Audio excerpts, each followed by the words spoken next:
Three, two, one, go. Welcome into PressBox Live. I'm Stan the Fan Charles of PressBox and PressBoxOnline.com. And with me, with his brand new lighting fixture in his home, is our friend from the Florida Prospects Report. And joining us on PressBox a little bit more as time goes on, Eric Garfield from Baltimore, but he's living in Bradenton, Florida, just adjacent to Twin Lakes Park, where he spends an awful lot of his time. Eric, how are you, my friend? I'm doing great. It's a little bit chilly for Florida, but that means birds are coming south quite soon. All right. Let me take care of a little bit of business, and then you and I are going to dig in and talk a little bit about the international program the Orioles embarked upon just about 5 years ago when they hired Kobe Perez on January the 2nd, 2019. We're going to dig into that. But first, I've got a question for all our viewers out there. What company has the expertise and technology to make your home substantially more energy efficient, comfortable, and even virus-free? That would be AJ Michaels Heating and Air Conditioning in Baltimore and Annapolis at ajmichaels.com. And any time of year now is a good time to sign up. If you don't have a sports book, why not use the most trusted name in Las Vegas? They're also in Maryland now. That's Superbook Sports. And Superbook is the most trusted name in Vegas, as I said. And now you can use their promo code StanCharles23. And maybe one day Eric Garfield will have his own promo code of Eric Garfield 24 or 25. But right now you can use Glenn Clark 23 or Stan Charles 23 and you get their first bet bonus. They'll match up to $250 win or lose on your first bet with Superbook Sports. Remember that code, Stan Charles 23, all one word with no spaces.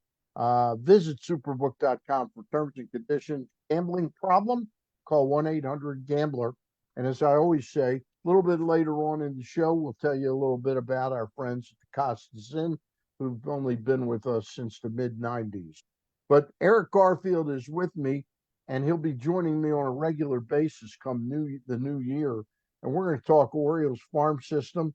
And one of the things, Eric, that really delineates the Mike Elias era from the Dan Duquette era or the Andy MacPhail era is that John Angelos has allowed Mike Elias to go where Peter never seemed to want to go, and he had his reasons.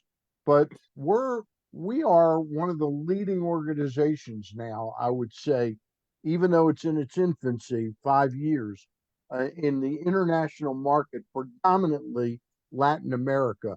Would you agree with my statement that we are becoming a leader down there? It takes a little while, doesn't it? I would agree. And yeah, it's taken a little while from some perspectives, but from others, they would say that they've accelerated into a good phase of this plan, kind of like a college basketball class. The former freshmen are now seniors, so we can evaluate their development looking at a multi-year window instead of just the beginning. So yeah, I'd agree with you. They're setting the standards and doing that in a matter of years. They deserve some credit for that. Absolutely. Yeah. Have you met the director of international scouting, Kobe Perez? Have you gotten to know him a little bit? Met him, yes, more than one occasion. A couple times he was very busy. There was a lot of media around him. But I took a minor league trip this year and I met him at a different stadium and I was able to talk to him a little more one-on-one to kind of like pick his brain and see where the system was. So this is a very impressive individual. He's got a plan, and him and Mike Elias are executing it now. Probably 4 or 5 years in, they're doing great. Is that one of the areas? And again, I don't expect there to suddenly next year, 24 or 25 necessarily, be a sprinkling of international players on the big league roster. But would you say 2 or 3 years after that, 26 or 27, there could be a star or two that suddenly appear, and it wasn't like you drafted them, you sign them, which is different than it might come about with an international draft. But do you think that's about the range when we'll see a few names circulating on the big league club? I do. I think that's very reasonable with the talent that they sign when they're, I guess, middle or older teenagers and the program that the Orioles have initiated with Kobe. Yeah, I think that's extremely reasonable. And I think Samuel Basallo, one of the guys we're going to discuss, is without a doubt the number one on that list. He's so much better than people realize. The way that I look, observe video, and watch development, this isn't how the major leagues work, but it seems to me I'd be surprised if he was not a superstar. Would you be surprised? Where do you think he'll come in on the MLB Pipeline 100 in the next month or 8 weeks as spring trainings? Is he a top 50 player now who could shoot up into the teens? I evaluate a little or better or higher. right. Yes, to answer your question broadly, yeah, absolutely yes. I evaluate a little bit differently than Pipeline, so I would say I expect Basallo to be at top 50. He already is. Okay. This is a population. Everybody is competing with everybody else, and everybody is kind of comparable to everybody else. The teams would love to have Basallo as their number one prospect because the Orioles system is so high on that top end talent. He can't be, but he's behind Jackson Holiday, and so is everybody else. When Holiday graduates, Basallo is going to take a big step on that superstar track. Outstanding baseball player. Not to get off the track of talking about international talent today, because that's our topic today, but Rutschman, Henderson, Holiday have all been number one prospects in baseball. Could Basallo follow suit, or will he never be a number one prospect? He'll be in the top 7 or 8 and then be in the major leagues. All right. Well, you're asking someone who's known as a prospect hugger and asking someone with a known Orioles bias. But again, I would be surprised if Sam is not the number one prospect. He's not going to break camp this year and be in the major leagues. So he's going to be in the minors. He's going to be compared with every other minor league player, including the one that signed an $80 million extension. So I think he's a better baseball player than that guy. I think he's a better baseball player than everyone in the minors. So, sometimes that guy finds his way to being the number one pick. All right. Let's start with Basallo since we've already gotten knee deep into him. Tell us where's he from? Is he from Latin America, Venezuela, San Pedro, Dominican Republic? Do you know where he's from? I don't know his hometown specifically, and I don't want to get it wrong, but I believe he is from Venezuela. Okay. I could be wrong. Where will he play this year? And he's a catcher, correct? Well, he is a catcher. He's getting really big, really fast, extremely fast. So all those articles where they talk about somebody growing out of the position, his skills are there. He's an outstanding thrower. His throwing motion is efficient for a long-limbed guy with a lot of meat on his frame. He's an outstanding thrower. He is. So losing that behind the plate would be an actual loss to the team's defense. But if he's a DH, he can really hit. He has the batting eye and the hands and wrists of a batting champion, and he's already like 6'3", 225 at age 20. So he's a really big guy. Think like a bouncer. Big shoulders, big legs, big everything. I would say he's a catcher, but the few times I've seen him play first base, he's not adequate. He's excellent. So he's a good defender with corner skills, but he's better at catcher. Now, this most recent thing that you sent me with notes on the players, you have him listed at Bowie. Will that be where you think he'll start this year, at Bowie? This is the kind of question that has a lot of factors influencing the decision, but I think he's going to start at Bowie, end at AAA, on track to, break through and scratch the MLB surface in 2025. But again, these guys are so good. even when you have high expectations, someone like Jackson Holiday is going to break them.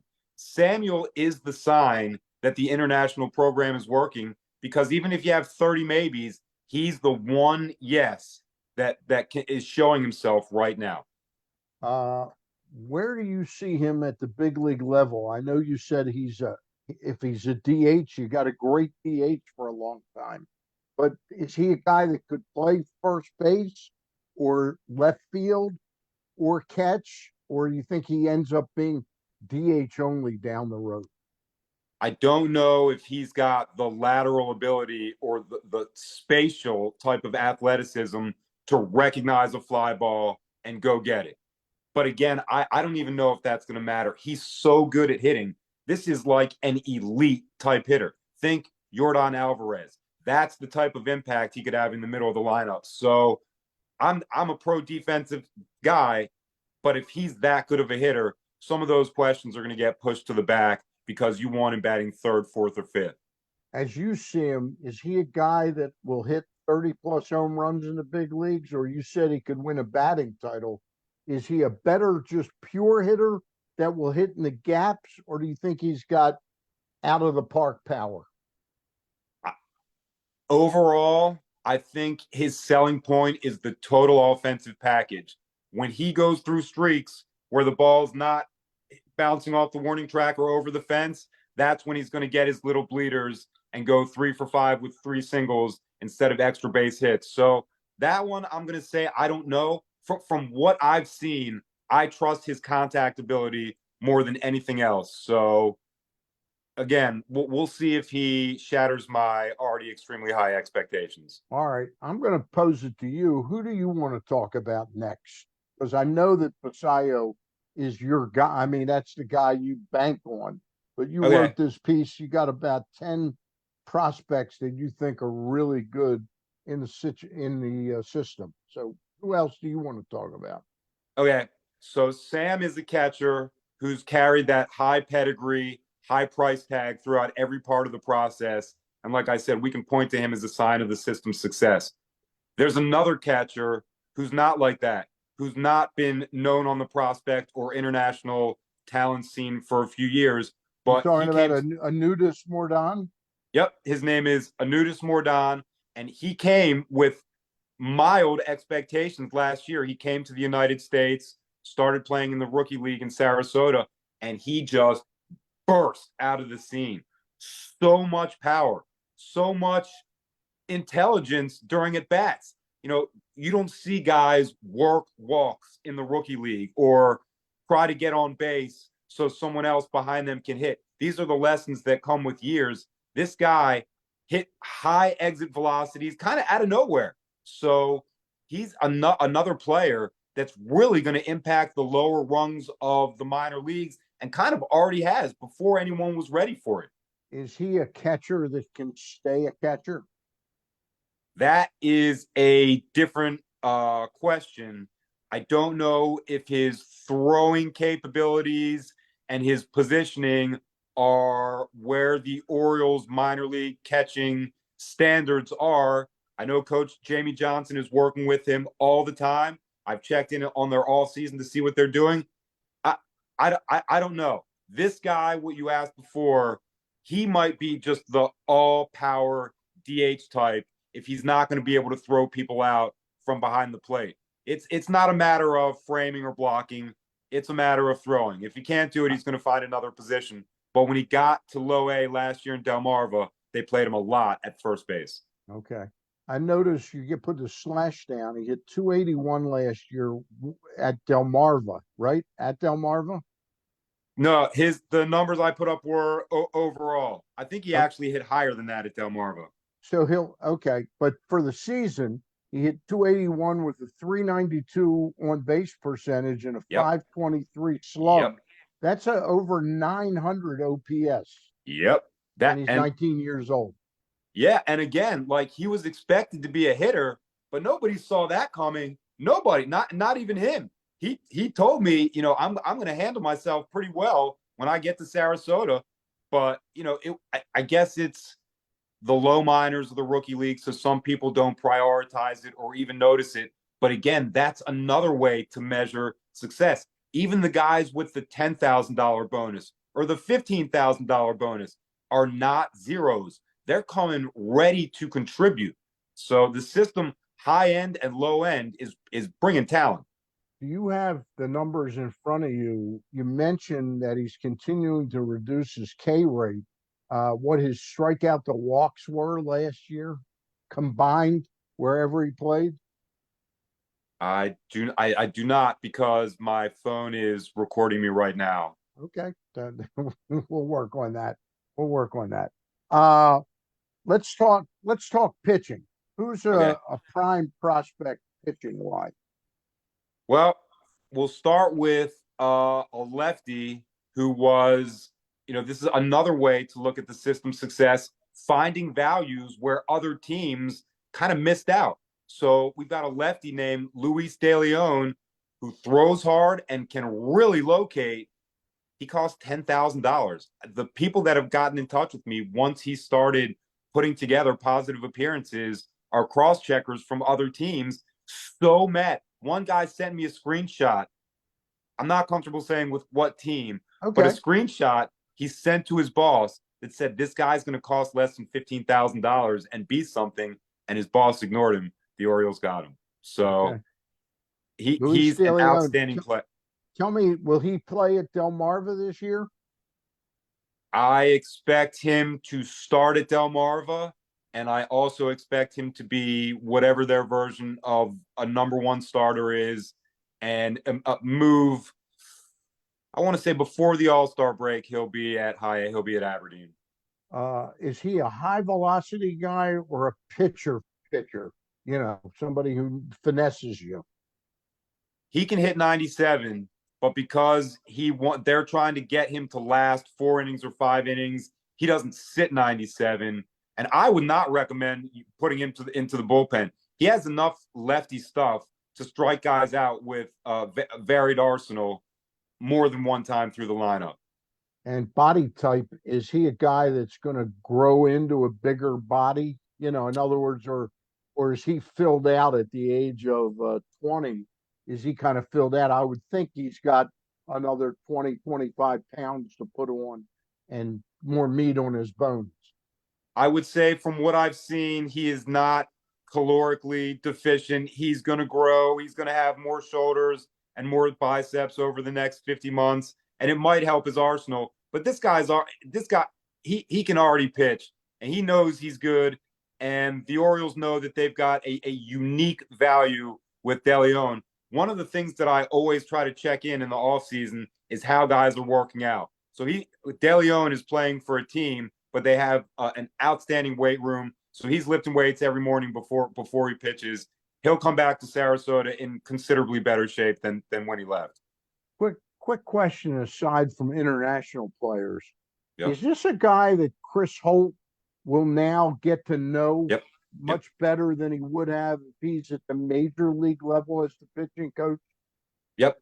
I would think now that Holt is overseeing the whole program, he's going to be a little bit more familiar with these lower age, like first or second year of development type guys.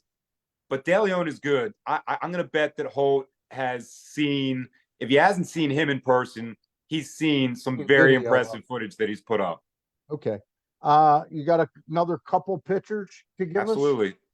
Another lefty who might end up being a better overall pitcher than De Leon, but might not be able to gain the weight to be that type of athlete that can last 6 innings per appearance. That's Davy Cruz. I think his overall pitches and the way the ball spins right out of his hands and the ability to use them in different counts is a stage more mature than De Leon. So this is a guy, I think when he gets to the high minors, it's not going to be that much of a challenge to him. He's been in amateur baseball for 6 years. He's been a starter the whole time. He's just always been skinny. So because of that, he's not hitting 97, but he has a higher strikeout rate and more overall pitchability than De Leon. But two lefties in the low minors like that, I mean, that's more than adequate. How tall are the two of them? How tall is De Leon? Is he over 6 He's feet? 6'3", so he's tall. And how about this kid, Devi Cruz? Davy Cruz is, I want to say, half an inch higher than me, so he's like 6'1". Okay. All right. That sounds good. Again, do you see him without pigeonholing them now definitely for role? What you described with him sounded more reliever like in terms of you don't know if he'll have the ability to go 6 innings in games. That's a transition I don't want to say I'd be in favor of, but it's the minor leagues. You can mess around, you Yep. can tinker a little bit.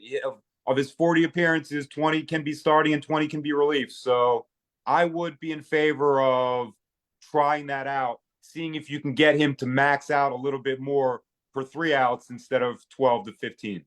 Give me a right-handed pitcher that we should keep our eye on of the international crop. I don't know if I wrote this guy in the article. Uh, I did. Edgar Portes. This is someone who's more pitchability and IQ than Stuff, but the Orioles have stayed with him. He's not from the last two international drafts, so he's been around for kind of like a pitching regime change, and now he is getting big with working out. He's going to be very different. Chest out through his shirt, shoulders through his sleeves. So now is the time to see, now that he's got a different body, is he a different pitcher? And again, this is someone that's already been pretty good and pretty effective. So a higher level of this guy in the high minors, if we're doing this interview a year from now, we could be talking about somebody who breaks camp. I Edgar just want to Portes. I just want to be clear. You say put together a great May through July, 57 innings. Is that accurate? 22 earned runs? Because that doesn't sound sensational. It doesn't sound horrible, but it doesn't sound sensational. Yes, that is Okay. accurate. And I guess that's when people say like pitchers have bad luck. Okay. Some things were happening, some batted ball data, but overall his effectiveness at limiting base runners and limiting people on base, Well, that improved. That was probably the best stretch of his career as far as that is concerned. The whip of 1.17 is terrific Pretty good. and sort of belies a little bit higher earned run average. And the 73 punch out in 57 innings, pretty impressive. Right. So, everybody looks at prospects a different way. Maybe this could be the beginning of his momentum towards, like what I said, a larger showing in camp next year after high minors success. Edgar Portes, pay attention to him. A question getting back to Holt, Chris Holt. Yep. We've talked off the air, and I find that whole thing kind of fuzzy as to why you would take him and put him now to be. He was the director of pitching, but now put him at that position over being the major league pitching coach. It was interesting yesterday with the hiring of Drew French, who is a guy who's worked with Holt before. I have a feeling that Holt is really still the master puppeteer. And is there a possibility, and I know you don't know Mike that well, Elias, and Chris that well, but do you think there's a possibility that as an organization, they felt Chris was more beneficial getting some of these young guys jump started to really expedite their growth quickly? Yeah, I do. I think that's an excellent question. And Holt, the organization likes him. He's good at something, and they don't want to lose him. I can't tell specifically what the good at something is, but if it's what you're talking about, onboarding and integration, that is what I see the Rays as setting the industry standard up. Some of these guys, they just don't know what to do, but after one season in their program, they are different athletes on a different track. So if Holt can do that, I'd say give him another raise, and in addition to the rest of his responsibilities. But I think that's a very reasonable thing to expect. All right. I got to talk a little bit about the Costas Inn, and then I'm going to ask you for a couple other position players today. You got it. Before we say goodnight. We're talking to Eric Garfield. He's with the Florida Prospects Report, and increasingly you'll be seeing him on the press box airwaves and Zooming with me quite a bit in the new year as we get into baseball season. But we're talking about prospects, and some make it, some don't. One of the things about the Costas Inn is they are like a bona fide major league place to go eat. The Costas Inn. They're located at 4100 North Point Boulevard. There's no suspect prospect. It's all good at the Costas Inn. It's a major league place to go eat. Of course, everybody knows them as one of the preeminent places in the state to go eat your steamed crabs. Take down their phone number because you do need to call to check out on the availability, the size, and the price point. That number is 410-477-1975. And if you want to eat at the Costas Inn, remember they have specials every weeknight, Monday through Friday. Sensational deals on fish, on steak, on ribs, anything you might want at the Costas Inn. They've been sponsoring me specifically for over 35 years, 5 and 20, no, about 28, 29 years, but they've been at that location for 52 plus years at 4100 North Point Boulevard. Tell them Stan the Fan sent you. Watch this in. I know your mouth is watering now about the Costas Inn, Eric, but I am we'll hungry. dig back in. Give me 2 more prospects in the remaining time we have. All right, I'm gonna go infielder and outfielder. Okay, the infielder, the athlete comp that he reminds me of is Lamar Jackson. This guy is so light on his feet, such a great lateral mover, so strong with his throws. This is infield prospect Leandro Arias. Right now, he's 18. He'll turn 19 during next season, so they'll probably start him in the rookie leagues. But this is a guy that got a kind of a high bonus, and he already showed he's good at every baseball skill. Hits it hard, hits it well, quick wrists, great transition on defense. Like I said, great side to side, great Runs arm. well, runs well. Pardon me? Runs well. Oh, he's fast. He gets the first a high gear in one step. He's a base stealer. I caught that with the comp of Lamar Jackson that he's very fast. Yeah. Is he a second base or shortstop guy, or could he Yes. ultimately be a center fielder or one of the other third base? I think Arias is going to prove he's a better fit as a true MI middle infielder. Gotcha. The arm is good from third, but it's not as accurate and not as electric as it is at shortstop or second. This guy, he's a small guy, very, very serious. This could be an impact player. So this is the most recent international class. Again, these guys played for free 60 times a year in Sarasota. The other guy, the last guy I'm going to go, was a big name and big money prospect that I see. He was supposed to be better last year, but he was just getting used to the game. And there's a lot of ways that he improved. That's outfield prospect Braylon Tavera. The way that you could tell the coaches were just staying with him and being consistent. They kept playing him, even through 0 for 5s, 0 for 6 with an error. They just kept playing him. And by the season, this was a very confident athlete, running down balls on the warning track with his head up, pivoting around and firing them back in, and hitting extra base hits. Braylon and this guy has been very dedicated to his off-season workouts. We've talked about what he's doing, what muscle groups he's preparing for what. Braylon Tavera, I'm saying this with full confidence, he will break out in 2024 this season. Where will Tavera and Arias play this year? In the rookie leagues in Florida? I'm going to estimate one will start there and one will start in Delmarva.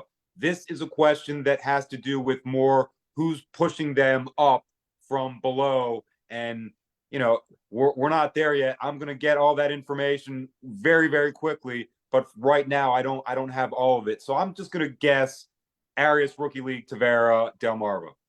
Okay. Great job today on this information. I'm going to ask you about one more player, not international at all. He was drafted about 3 years ago. Kobe Mayo. Mayo will start this season at AAA, won't he? And how close is he is he higher ranked already than Basayo? Because he's a little bit been around pro ball a little bit longer. Depending on the ranking service, some have Basayo just recently shooting ahead of him with the Orioles and overall. Kobe's got the number one tool that every front office person wants. That is clearly projectable power. He hits it harder than Ryan O'Hearn, who led the major league club in exit velocity last year, and his contact rates are getting to the level where you can see what kind of player he portends, he projects to be, and it is somebody. This is a 35 home run per 600 plate appearance guy. I'm hearing that teams have started asking for him. Oh, I'm sure they have, and he's somebody that Mike Elias is going to be shaking his head at trading. I'm hearing things to that effect as recently as this afternoon. So for people like me that are just waiting for Kobe to break that line, break through and be an Oriole, today's the day that I can sleep comfortably. Maybe tomorrow somebody else will be offered. If it's Corbin Burns, it's hard to say no, but for now, Kobe's an Orioles power prospect. All right, that's going to do it for today. Eric, I'll talk to you soon. We're going to start doing these on a weekly basis after like 1 or 2 weeks into the new year. But you'll be back with me. You'll be back with me once or twice in December as well. Yes, sir. All right. Talk to you soon. Thanks very much. He's Eric Garfield, Florida Prospects Report. You'll be able to see his videos, and he'll be doing a little bit of writing as we move along with Pressbox. As we gear up for what figures to be a pretty exciting major league season, but with an array of prospects like the Orioles have, we'll be right at front and center getting you information on all those players. Thank you, Eric.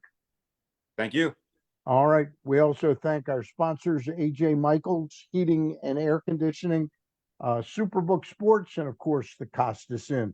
I'll be back Monday evening or late afternoon with Ross Grimsley and Luke Jackson. And a week from tonight, Kevin Glover, former offensive lineman with the Maryland Terrapins, played for the Detroit Lions and was an offensive lineman in front of a guy named Barry Sanders. Right. He's also a member of the Maryland State Athletic Hall of Fame. That'll be next Thursday. Eric, I'll talk to you soon. You got it.